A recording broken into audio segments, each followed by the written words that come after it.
नमस्कार विद्यार्थी मित्रांनो, श्रीनिश नर्सिंग क्लासेसमध्ये तुम्हा सर्वांचे मनपूर्वक अभिनंदन। आज आपण बघत आहोत तांत्रिक क्वेश्चन्स। मित्रांनो, सध्या 19 जुलै ते 23 जुलै या कालावधीमध्ये झेडपीचे एग्जाम चालू होत आहेत उद्यापासून। तर चालू करूयात। गोवर या आजाराचा अधिशयन काळ हा किती दिवसाचा असतो तर 10 ते 14 दिवस।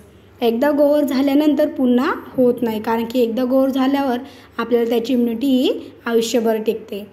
MMR म्हणजे मिजल्स, मम्स आणि रुबेला। MMR मुळे 95% संरक्षण मिळते। MMR ही जी वॅक्सिन आहे त्यामुळे आपल्याला 95% संरक्षण मिळते। तर ती वॅक्सिन कोणत्या आजारासाठी चालते तर मिजल्स, मम्स आणि रुबेला। नंतर आहेत गालफुगीचा विषाणू, पॅरामिक्झो व्हायरस यामुळे होतो। गालफुगी पॅरोटिड ग्लँडला परिणाम करते, म्हणजे गालफुगी ही कुठे होते तर पॅरोटिड ग्लँडवरती त्याचा परिणाम होतो आणि त्याला सूज येते। गालफुगीचा अधिशयन काळ किती आहे तर 2 ते 3 आठवडे। गालफुगी तरुणांना झाल्यास वांझपणा येतो, म्हणजे त्यांना इनफर्टिलिटी होऊ शकते। गालफुगी एकदा झाल्यास इम्युनिटी आयुष्यभर टिकते। गोवर या आजारासारखी पण गालफुगी एकदा झाली तर ती परत होत नाही। एकदा झाल्याच्या नंतर त्याची इम्युनिटी ही आयुष्यभर टिकून राहते।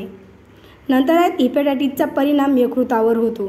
हिपॅटायटिस हा आजार कोणताही कावीळ झाला तर त्याचा परिणाम हा यकृतावरती होतो। कृष्णमूर्ती यल्ला यांनी भारतीय बायोटेक कंपनीचे संस्थापक। कृष्णमूर्ती यल्ला कोण आहेत तर भारतीय बायोटेक कंपनीचे संस्थापक। कुठे तर हैदराबाद येथे। यांनी हिपॅटायटिस बी या रोगावरील सीझियम विरहित लस जगातील पहिली लस तयार केली। नंतर आहे 2020 सालचा वैद्यकशास्त्राचे नोबेल पुरस्कार हिपॅटायटिस सीच्या संशोधनासाठी Harvey J Alter, Michael Houghton, Charles M Rice यांना मिळाला होता। हार्वे जे आल्टर हे कुठले आहेत तर America, Michael Houghton Britain, Charles M Rice कुठले आहेत तर अमेरिका। यांना 2020चा वैद्यकशास्त्राचा नोबेल पुरस्कार हिपॅटायटिस सीच्या संशोधनासाठी मिळाला। नंतर आहे जागतिक हिपॅटायटिस दिन म्हणून 28 जुलैला साजरा केला जातो। तर हिपॅटायटिस दिन हा 28 जुलैला साजरा का केला जातो तर हिपॅटायटिस बीच्या विषाणूचा शोध लावणारे नोबेल पुरस्कार विजेते जारुश सॅम्युअल ब्लूमबर्ग यांचा हा जन्मदिवस असतो, म्हणून हिपॅटायटिस दिन हा 28 जुलैला साजरा केला जातो। प्रश्न येऊ शकतो, हिपॅटायटिस दिन किंवा 28 जुलैला कोणाचा जन्मदिवस असतो तर काय जारुश सॅम्युअल ब्लूमबर्ग यांचा। हिपॅटायटिस डे म्हणून साजरा करण्यास ओडिशा राज्यातून सुरुवात झाली आपल्या भारतामध्ये।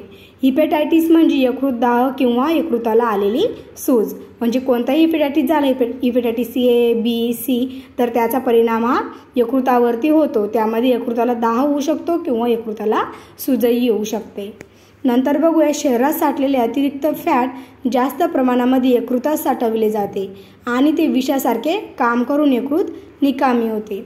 म्हणजे शरीरामध्ये जे साठलेले आपले अतिरिक्त फॅट असते तर ते कुठे साठवले जाते तर यकृतामध्ये। त्यामुळे ते विषासारखे काम करून यकृताला निकामी करते आणि आपल्याला हिपॅटायटिस होऊ शकतो। तसेच भारतातील 50% यकृत विकाराचे कारण काय आहे तर फॅटी लिव्हर। याचं कारण काय तर अति तळलेले किंवा तेलकट मसालेदार पदार्थ आहारामध्ये समावेश करणे। नंतर पोलिओ हा एंटेरोव्हायरसमुळे होतो। पोलिओचा परिणाम मज्जासंस्थेतून चेतासंस्थेवर पडतो। पोलिओ वॅक्सिन काय 2 प्रकारचे असतात, काय साल्क आणि सॅबिन। साल्कचा शोध हा जोनास साल्क यांनी 1955 साली लावला, तर ते कोणत्या स्वरूपामध्ये होते इंजेक्शनच्या स्वरूपामध्ये। आणि सॅबिन ही जी वॅक्सिन आहे तिचा शोध अल्बर्ट सॅबिन या शास्त्रज्ञांनी लावला, कितीमध्ये तर 1957 साली। ही वॅक्सिन कशी आहे तर ओरली, जिला आपण OPV म्हणतो, ओरल पोलिओ वॅक्सिन। सध्या आपल्याकडे हीच वॅक्सिन वापरण्यात येत आहेत। कोणती सॅबिन OPV ओरल पोलिओ वॅक्सिन। नंतर बघूयात, भारतासाठी WHO ने शिफारस केलेली पोलिओ वॅक्सिन कोणती आहे तर सॅबिन वॅक्सिन। भारतात पल्स पोलिओ इम्युनायझेशनची सुरुवात कधी झाली तर 1995 पासून। पल्स पोलिओ निर्मूलन कार्यक्रमाअंतर्गत भारतात 5 वर्षाखालील मुलांना OPV दिले जाते. म्हणजे पोलिओ हा 5 वर्षाखालील मुलांना दिला जातो सर्व. जर पोलिओ तुम्ही 15 दिवसा अगोदर 8 दिवसा अगोदर घेतला असेल तरी जर पोलिओ कार्यक्रम आला, पल्स पोलिओ इम्युनायझेशन हा कार्यक्रम आला तरी आपल्याला तो पोलिओ घ्यावा लागतो. जागतिक पोलिओ दिन म्हणून कधी साजरा केला जातो तर 24 ऑक्टोबरला. पोलिओलाच पोलिओमायलायटिस असे म्हटले जाते. म्हणजे पोलिओ या आजाराला पोलिओमायलायटिस हे आजार म्हटले जाते. पोलिओ विषाणू फक्त मानवामध्येच आढळून येतो. जर आपल्याला विचारण्यात आलं की कोणता विषाणू फक्त मानवामध्येच आढळतो तर याचं उत्तर काय? पोलिओ. पोलिओ हा आजार कोणत्याही प्राण्यांमध्ये आढळत नाही, तो फक्त मानवामध्येच आढळून येतो. पोलिओचे विषाणू शौचाच्या व तोंडाच्या मार्गाचा अवलंब करतात आणि त्याचा आतड्यामध्ये त्याची वाढ होते. वाढ झाल्याच्या नंतर ते चेतासंस्थेवर हल्ला करतात. आपल्या शरीरातील सर्वात मोठी पेशी कोणती तर चेतापेशी. पोलिओ इम्युनायझेशन ब्रँड ॲम्बेसिडर कोण आहेत तर अमिताभ बच्चन. दोबून जिंदगी के. OPV ही देण्यास सोपी आणि स्वस्त अशी लस आहे. ती सर्वजण घेऊ शकतात आणि बाळाला त्यामुळे त्रासही होऊ शकत नाही. जागतिक एड्स डे 1 डिसेंबरला साजरा करतात. HIV ह्या ह्यूमन इम्युनोडिफिशियन्सी व्हायरसमुळे एड्स हा आजार होतो. एड्सचे विस्तारित रूप ॲक्वायर इम्युनोडिफिशियन्सी व्हायरस सिंड्रोम. एड्समध्ये WBCचे प्रमाण कमी होऊन इम्युनिटी कमी होते. म्हणजे एड्स या आजारामध्ये WBCवर परिणाम होतो आणि आपली इम्युनिटी कमी होते. त्यामुळे आपल्याला अनेक आजारांचा संसर्ग होऊ शकतो. जगात सर्वप्रथम एड्स रुग्ण कुठे आढळला तर 1981 साली अमेरिकेमध्ये आढळला आणि भारतामध्ये सर्वप्रथम एड्स रुग्ण तामिळनाडू चेन्नई येथे 1986 साली सापडला. म्हणजे जगात कधी 1981 साली अमेरिकेमध्ये आणि भारतात 1986 साली तामिळनाडू चेन्नई या ठिकाणी आणि महाराष्ट्रामध्ये मुंबई कधी तर 1986 साली. ऑगस्ट 1986 साली महाराष्ट्रामध्ये एड्सचा रुग्ण सापडला. HIVचा जनुकीय घटक कोणता आहे तर RNA रायबोन्यूक्लिक ॲसिड. HIV विषाणूचा आकार गोलाकार 100 नॅनोमीटर व्यासाचा असतो.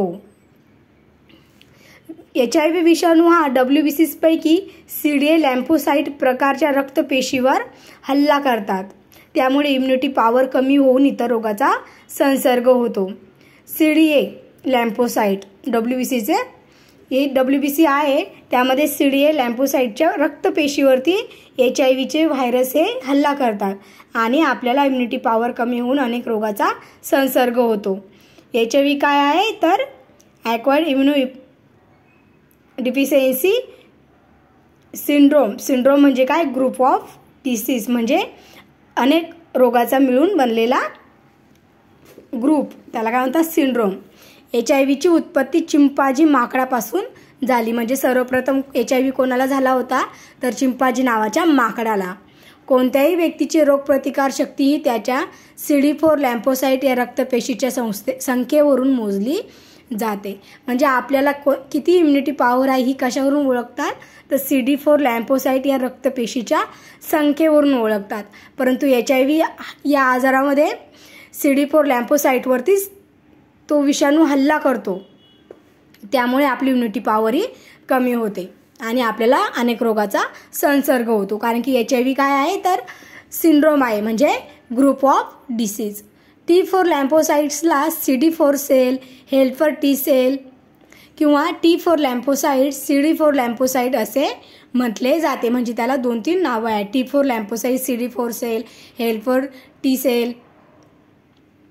नंतर आहेत NARI National AIDS Research Institute कुठे आहे तर भोसरी पुणे या ठिकाणी.